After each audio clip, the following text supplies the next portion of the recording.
Hello, Phil here from Wings of Pegasus, and welcome to another video. If you enjoy this video, please give it a thumbs up and subscribe.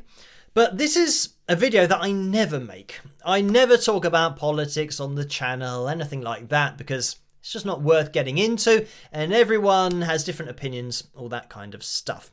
Even though people do like to try and, I don't know, politicize musical performances and vocal performances, but music is universal, goes around the world, it's a language that everybody speaks.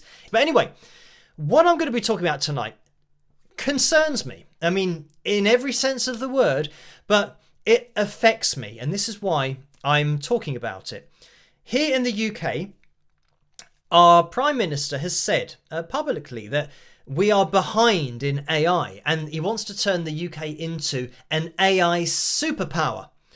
And the government are going to be bringing in, or attempting to bring in, a particular part of legislation which means that AI can go on the internet and just learn from everything, regardless of what it is. And some of you might have seen Sir Paul McCartney being interviewed about this, and he is against this whole idea and this movement by the government to take everything that's on the internet, and of course copyright material, people's songs and videos and, you know, pictures and everything that they've created, and allow AI to take that information.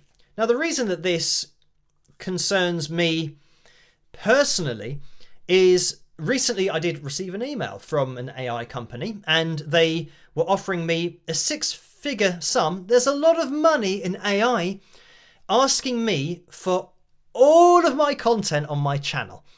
As you guys know, I've got thousands of videos, and the videos that I've made, I mean, they go on for a very long time, but they contain a lot of information.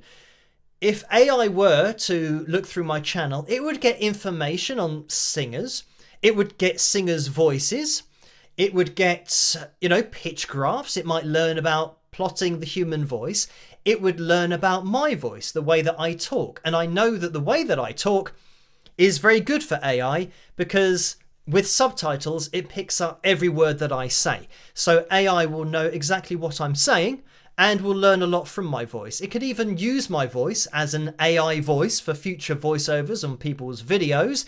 It could take my songs, it could take my singing voice, it can take my guitar playing, it could take my melodies, and it could learn from all of this. So it directly affects me, and the reason that, yeah, I was offered so much money is purely because of the amount of hours I have on my channel that is useful for AI. I'm not giving anything on my channel or anything that I own to AI, because I'm not into that. I want everything that I own to stay mine. And I have seen on other channels people that have asked AI to come up with a song that's from a particular place about a particular topic, and AI comes up with the song that exists in real life with the same lyrics that are about that particular place in the world. So AI has taken somebody's song that might be very well known and has given that as an answer when the right prompts are given for that particular song. So, I mean, there's so many things I can talk about in this video, but the problem that I have with AI is, if that happened in real life, and instead of calling it AI, you called him Steve, and say, right, Steve, make a song about this particular topic, and make it about this. And if Steve came up with a song that somebody owned, you'd say, well, no, you can't do that, because that's copyright infringement. That song already exists, and that melody exists, the lyrics exist, so you can't do that. But now they say, oh yeah, but AI. It's not Steve. No, he didn't do it. AI did it. So it's all right. It's like calling it AI doesn't make it, a lesser breach of copyright. Instead of calling it Steve, you've called it AI. It is still doing the same thing that a human can do that's illegal, but I don't understand that on any level. I still want to own everything that I've made, and that's a stance that I've taken from the beginning of my music career till now. And I would say that if you can do that as an independent artist, it is worth doing it, because if things do take off and people start buying your music, then you'll get all of the revenue for that. You'll get all of the royalties that you are entitled to from that. But just stop in your tracks, everyone. The UK government have said AI is now allowed to take my music, everything on my channel, everything that I own, unless I opt out. So by default, even though I've just said to a company, no, and they've asked me, and that's the way it should work. They've asked me for all of my data. I've said no. I own it, so no. The government are now saying we are entitled to take, and it is legal to take everything unless you opt out. So now the onus is on me to opt out of them stealing my property. So let's just take a step back from that. The responsibility is now mine to stop theft. In any other walk of life and any other law and in government, how does that work? That you have to opt out in order for somebody not to steal something from you. It is mental. Hypothetical situation here. What I'm going to do is go to the Houses of Parliament, all of the MPs there. I'm going to set up a desk near the entrance, just with a form that says, if you don't want me to steal all of your belongings at lunchtime, sign here to opt out. So then, as MPs come in, so the Parliament, and they all get set up, they do everything that they normally do during the day. On their lunch break, when they go to have lunch, I'm going to go into their offices. If there are any phones there, I'm going to pick those up, take them, because that's their property. As copyright is intellectual property, that's what it is. I'm going to go in, I'm going to take any laptops that I can find, coats, somebody might have some glasses there. I'm just going to pick up everything, put it in my car, and when they come back and find that their property has been stolen, obviously they're going to say, they're going to say, oh, all my property's been stolen, but fair enough, because I didn't opt out. So that's understandable. I guarantee you they're not going to be thinking that. Their first reaction's going to be, somebody's stolen my property, and they'll go to security and they'll say, security, somebody's stolen my property. Then what will happen? They'll call the police. Police will come in and they'll say, well, let's look at the CCTV. And then I'll walk up and I'll say, oh, no need to do that. I stole it all. And the police will say, why did you steal all of their property? And I'll say, oh, because it's my right, because they didn't opt out this morning. I've got a sheet here that they should have signed when they came in. But, a few people might have signed it as they came in, but I know what would happen.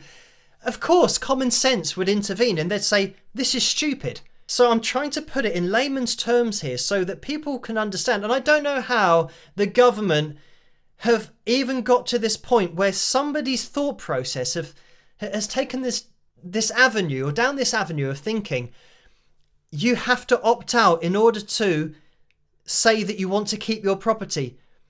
It's the opposite. You have to opt in to give away your property. You say, okay, I allow you to take my property at lunchtime. So the way that laws work, the way that society is the opposite of what they are trying to now make legislation, or get legislation for, to make the law, to say that you have to opt out in order to keep your property. It might have been a similar situation to me, where imagine the government approach me and say, Phil, you've got loads of data on your channel that we would really like to feed to our AI. Can we use it? And I say, no. The government then think, oh, that's annoying. He said no. But how are we going to be an AI superpower if people don't let us use their property, their copyright material and everything that they own? And then somebody else says, I've got an idea. Why don't we make it the law that we can just take it anyway? So that if they don't want us to take it, they have to opt out. Because the good thing about that is, if they don't know they have to opt out, we can take it and then it's their fault because they either didn't hear about it if we don't let a lot of people know that they have to opt out, but we can keep it quiet, so they didn't know about it, or they found out about it too late because we can maybe give a date by which they have to opt out, and if they don't make that date, we can take it all anyway, or we can just start taking it now. So let's make the law now, and if we're quick, we can harvest all of their data, and by the time they say that they opt out, it's too late because we've already got that, because AI learns instantly. It's going to use that information straight away. So maybe we should do that, because then we can be an AI superpower because we can steal it. And then the person at the top would say, I like where this is going, because in everyday society, it's the opposite, so they won't expect it, because we protect the population and everything that they own. So if we reverse that and now don't protect them and they have to opt out in order to be protected, then we can take everything. And they'll say, exactly. So why don't we do that? And they say, I know, let's do it. Let's make it the default that we can take all of your property. What blows my mind is that there's somebody in government, in a position of importance, who has thought that this is a good idea, and secondly, that nobody's questioned that and thought, well, hang on, we're basically saying that theft is okay now unless you opt out. But that's not the law, is it? That we're protecting the population, or we should be, shouldn't we? That this is fundamentally against the right of every human to not have their property stolen, because that's what we do. That's what courts do, isn't it? That's what the laws do. If somebody steals something, that's bad. That's wrong. You can't say to the population, you can now steal from anybody you want unless they've opted out, unless they've filled out a form to say, actually, I don't want people to steal my stuff. It's so obvious that people won't want their stuff stolen. I don't know how that is so difficult to understand, and how somebody hasn't said, well, that's theft. This legislation that you're trying to put through, or this thing you're trying to achieve, is theft. That's what it is. Fundamentally, it's obvious that that's what's happening. But yeah, this directly affects me. That's why I'm talking about it, because it's so mental, and I can't believe people in government don't understand what they're saying about just the whole underlying theft that it implicates that will be going on. Anyway, I'm not going to do what I said about going down to the Houses of Parliament and start taking stuff, but that's the point that I'm making. It's the same thing. That's fundamentally the point that is being made. So yeah, don't worry, I'm not going to do that, because you know what the outcome would be. I'd be arrested. I'd be charged. And I might go to prison. So flip that round. If the government are doing that, what happens to them? Interesting way to look at it. The parallel as to what happens when you implement something as a government, but what would happen to you personally if you did that in society? If it doesn't work that way, it shouldn't work the other way. And that's enough politics for tonight. And probably, unless I have to revisit this, hopefully no more politics on the channel about this. But yeah, certainly disturbing stuff. Anyway, thank you for watching this particular video, and I hope that you have found it interesting. As always, let me know what you guys think in the comments section below. And yeah, we'll see where we end up. But yeah, keep future requests coming as well, as always, for future analysis videos. And yeah, have a great rest of your morning, afternoon, evening, whatever it is where you are. And I'll see you guys at the next one. Rock!